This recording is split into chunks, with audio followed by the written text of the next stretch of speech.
ഒരു കാര്യം അറിയിക്കാൻ വന്നത്. പറഞ്ഞോളൂ. എനിക്ക് പരിചയമുള്ള ഒരു സ്ത്രീ അവരുടെ വീട്ടിൽ മരിച്ചു കിടക്കുന്നു. കൊന്നതോ അതോ തന്നെത്താൻ ചത്തതോ? അതറിയില്ല. കണ്ടിട്ടെന്തോ അപകട മരണമാണെന്ന് തോന്നുന്നു. ഏത് വീട്ടിലാ? തത്തക്കുടി ലൈൻ എന്ന റോഡിന്റെ പേർ. മെയിൻ റോഡിൽ നിന്ന് ഇടത്തോട്ട് ഇരിയുമ്പോൾ ആദ്യത്തെ വീട്, വലിയ പറമ്പിന്റെ നടുവിൽ. ആരണി റഫിയാറരുത്. ചത്ത സ്ത്രീയുടെ പേരെന്താ? കുമുദം. നിങ്ങളുടെ ആരാ? ബന്ധമൊന്നുമില്ല, പരിചയമേ ഉള്ളൂ. നിങ്ങളുടെ പേര്? തോമസ്. വീട് എവിടാ? എറണാകുളത്താ. ഇവിടെയാണോ ജോലി? അല്ല, എറണാകുളത്ത് തന്നെ. എന്ത് ജോലി? ഒരു ഹോട്ടലിലെ മാനേജരാ. ഇവിടെ എപ്പോ വന്നു?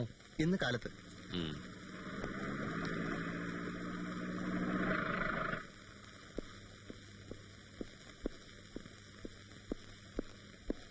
സാർ, ചിലർ അപകടം റിപ്പോർട്ട് ചെയ്യാൻ വന്നതാ. എവിടെ? തത്തക്കുടി ലൈനിൽ. എഫ്ഐആർ തയ്യാറാക്കിയോ? തയ്യാറാക്കും സാർ. എത്ര മണിക്കാ താനാ വീട്ടിൽ ചെന്നത്? ഒരു 20 മിനിറ്റ് മുമ്പാ.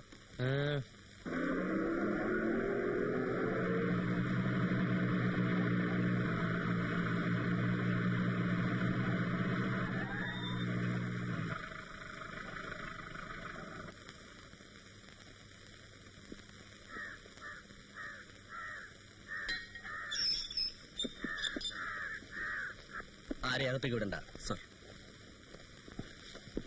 വെയിറ്റ്.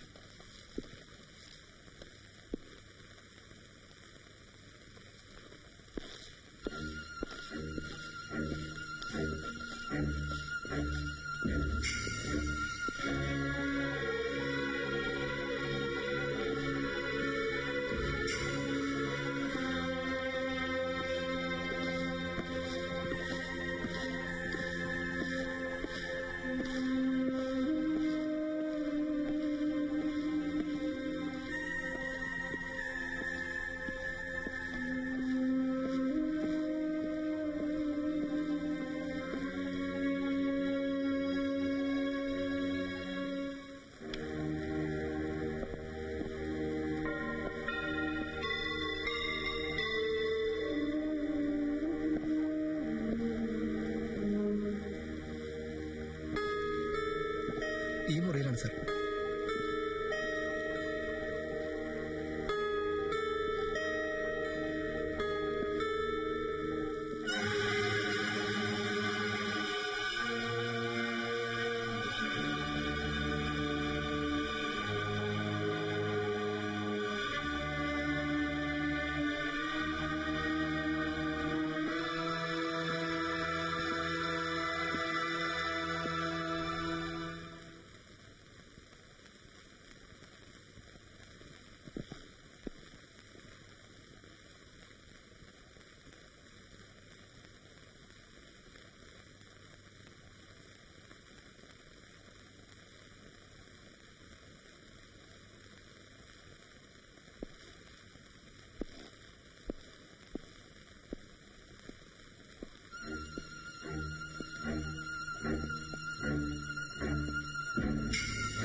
അങ്ങോട്ട് മാറിയിക്കടോ. ഇവിടെ ചവിട്ടരുത് സാർ, അതിലേ അങ്ങോട്ട് പോക്കോ.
ഇയാളെ സ്റ്റേഷനിലേക്ക് കൊണ്ടുവരും.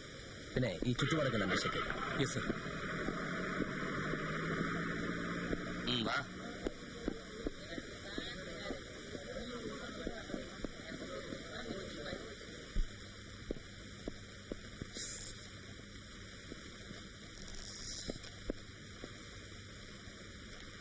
തോമസ്, ഇപ്പോൾ നിങ്ങൾ ഇവിടെ നിൽക്കുന്നത് ഈ കേസിലെ പ്രധാന സസ്പെക്ട് ആയിട്ടാണ്.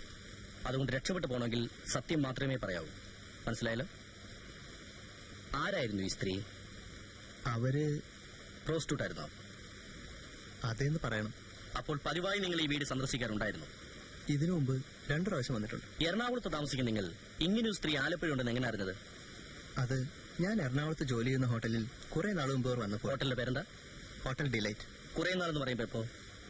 ഫെബ്രുവരി 3rd വീക്ക് ആയിരുന്നു. ഇവർ ഹോട്ടലിൽ വന്ന് മുറിയെടുക്കായിരുന്നോ? അല്ല, ഇവിടെയുള്ള ഒരു ബിസിനസ്സുകാരന്റെ കൂടെ വന്നതാ. അയാളുടെ പേരറിയാമോ? NS സ്വാമി, എക്സ്പോർട്ടറാണ്. അതിനു മുമ്പും 2 3 തവണ ഇയാളുടെ കൂടെ ഇവർ ഹോട്ടലിൽ വന്ന് താമസിച്ചിട്ടുണ്ട്. ഫെബ്രുവരിയിൽ വന്നപ്പോൾ ഒരു സംഭവം ഉണ്ടായി. രാത്രിയിൽ ഈ ബിസിനസ്സുകാരന്റെ 4 സുഹൃത്തുക്കൾ അയാളുടെ മുറിയിലെത്തി. ഈ സ്ത്രീയെ കണ്ടപ്പോൾ അവർ പോകില്ലെന്നായി. ഇവരൊരു ശാഠ്യക്കാരിയായിരുന്നു. അതിഥികളുമായി ബന്ധപ്പെടില്ലെന്ന് അവർ തീർത്തു പറഞ്ഞു. ബിസിനസ്സുകാരന് അത് ഇഷ്ടപ്പെട്ടില്ല. And those men were drunk. പിടിയും വലിയുമായി. അതേ ഫ്ലോറിൽ തന്നെയുള്ള റൂമിലാണ് ഞാനും താമസിക്കുന്നത്. ഞാൻ ചെന്ന് നോക്കുമ്പോൾ ഈ സ്ത്രീയെ 4-5 പേർ ചേർന്ന് ആക്രമിക്കുകയായിരുന്നു. മുറിയിൽ നിന്ന് രക്ഷപ്പെടാൻ പുറത്തേക്ക് ഓടിയവരെ പിന്നാലെ വന്ന് പിടിക്കുകയായിരുന്നു. ഞാൻ ഇടപെട്ടു. അത്ര പെട്ടെന്നൊന്നും പിൻവാങ്ങുന്ന മൂഡിലായിരുന്നില്ല അക്രമികൾ. കുറച്ച് ടഫാകേണ്ടി വന്നു. ഞാൻ ഹോട്ടൽ മാനേജറാണെന്ന് മനസ്സിലാക്കിയപ്പോൾ അവരടങ്ങി. ഇവരെ ഞാൻ എന്റെ മുറിയിൽ കൊണ്ടുവരുത്തി.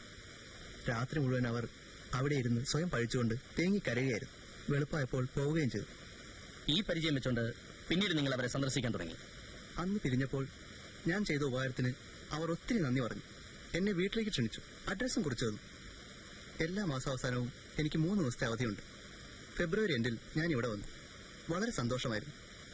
മടങ്ങുമ്പോൾ സൗകര്യം കിട്ടുമ്പോഴൊക്കെ ചെല്ലണമെന്ന് വീണ്ടും പറഞ്ഞു. കഴിഞ്ഞ മാസാവസാനം വീണ്ടും വന്നിരുന്നു. നിങ്ങൾ ആ സ്ത്രീയുമായി ശാരീരിക ബന്ധത്തിൽ ഏർപ്പെട്ടിരുന്നോ? ഇല്ല സർ. വാസ്തവത്തിൽ ആദ്യം അവരെ കാണാൻ വന്നപ്പോൾ എന്റെ മനസ്സിൽ ആശയുണ്ടായിരുന്നു. പക്ഷെ എന്തുകൊണ്ടോ അവരുടെ പെരുമാറ്റ രീതിയും പ്രത്യേകതകളും കണ്ടപ്പോൾ അത് അടങ്ങിപ്പോയി. നിങ്ങളെ ഞാൻ വിശ്വസിക്കുന്നു. വിശ്വസിക്കാം സർ. ഇനി എനിക്കറിയേണ്ടത് ഇവരെവിടുത്തെ കാര്യമായിരുന്നു? അറിഞ്ഞൂടെ, പറഞ്ഞിട്ടില്ല. ചോദിച്ചിട്ടുമില്ല? ഒരിക്കൽ ചോദിച്ചു. അതൊന്നും പറയില്ലെന്ന് ചിരിച്ചുകൊണ്ട് മറുപടി പറഞ്ഞു. പിന്നെ എന്തുതരം കാര്യങ്ങളാണ് നിങ്ങൾ സംസാരിച്ചിട്ടുള്ളത്? വിദ്യാഭ്യാസമുള്ള സ്ത്രീയായിരുന്നു. കലകളെപ്പറ്റിയും ലോകകാര്യങ്ങളെപ്പറ്റിയും സംസാരിച്ച് വാചാലയാകും. ഇതൊക്കെ സംസാരിക്കാൻ പറ്റിയ ഒരാളെ കുറെ കാലത്തിന് ശേഷമാ കാണുന്നെന്ന് കൂടി പറഞ്ഞിട്ടുണ്ട്. നിങ്ങൾ എത്ര തവണ ഈ വീട്ടിൽ വന്നിട്ടുണ്ട്? മാർച്ച് എൻഡിൽ 2ാമത് വന്നു. പിന്നെ ഇന്ന് കാലത്ത്. ഇവരുടെ മരണത്തിലേക്ക് വിരൽ ചൂണ്ടുന്ന എന്തെങ്കിലും അവരുടെ സംസാരത്തിലോ പ്രവൃത്തിയിലോ നിങ്ങൾക്ക് തോന്നിയിട്ടുണ്ടോ? ഒന്നുമില്ല. നിങ്ങൾ ആ വീട്ടിൽ ഉണ്ടായിരുന്ന സമയങ്ങളിൽ അവിടെ മറ്റാരെങ്കിലും ഉണ്ടായിരിക്കുകയോ സന്ദർശിക്കുകയോ ചെയ്തിട്ടുണ്ടോ? കഴിഞ്ഞ തവണ ഞാൻ അവിടെ ഇരിക്കുമ്പോൾ 30 വയസ്സോളം പ്രായം തോന്നിക്കുന്ന ഒരു ചെറുപ്പക്കാരൻ വന്നിരുന്നു. അവർ തമ്മിൽ രഹസ്യമായി അല്പനേരം സംസാരിച്ചു. അയാൾ നിങ്ങളെ കണ്ടോ? കണ്ടു. പോകും മുമ്പ് എന്റെ അടുത്ത് വന്ന് ചിരിച്ചുകൊണ്ട് സ്വയം പരിചയപ്പെടുത്തി. അയാളുടെ പേര്? മണി എന്നാണ് എന്റെ ഓർമ്മ. അവന്റെ പെരുമാറ്റം കണ്ടപ്പോൾ തൊഴിൽ ഞാൻ ഊഹിച്ചു. പിമ്പി. ഇവനെ അറിയാമോ? മണിയെ അറിയാം സാർ. പണ്ടേ ലിസ്റ്റിലുള്ളതാ. എന്താ കൊണ്ടുവരണം? Yes sir. കുറ്റക്കാരനെല്ലാം തെളിയിക്കപ്പെടുന്നതുവരെ നിങ്ങൾക്ക് പല ബുദ്ധിമുട്ടുകളുണ്ടാവും. ഉടനെ പോകാൻ പറ്റില്ല. You have to wait.